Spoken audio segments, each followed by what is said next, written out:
In this short video tutorial, I will be talking about the Cash App data breach settlement and how eligible users could submit a claim for compensation. Now, the settlement came after users claimed that Cash App failed to prevent unauthorized access to some accounts.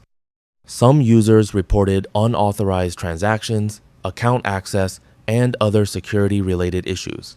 Cash App denied any wrongdoing but agreed to a settlement to resolve the lawsuit. Now, users who had a Cash App or Cash App investing account between August 23rd, 2018 and August 20th, 2024 and experienced unauthorized access or fraudulent activity may have been eligible to file a claim.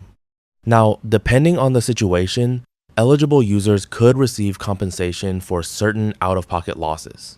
This includes unauthorized transactions, bank fees, credit monitoring costs, or other related expenses.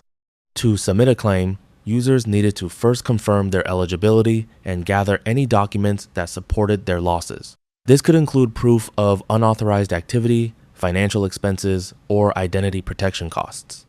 Then, they needed to complete the official claim form online or by mail before the deadline of November 18th, 2024. When submitting the form, users needed to provide accurate information, including their Cash App cash tag and details about the issue they experienced. If someone had multiple Cash App accounts, they were only required to submit one claim form. After claims were reviewed, approved payments would be distributed based on the settlement terms. So, if you ever use Cash App, it is always a good idea to keep your account secure by enabling features like PIN protection, Face ID, and monitoring your transactions for any suspicious activity. And that's how you can get $2,500 from the Cash App settlement.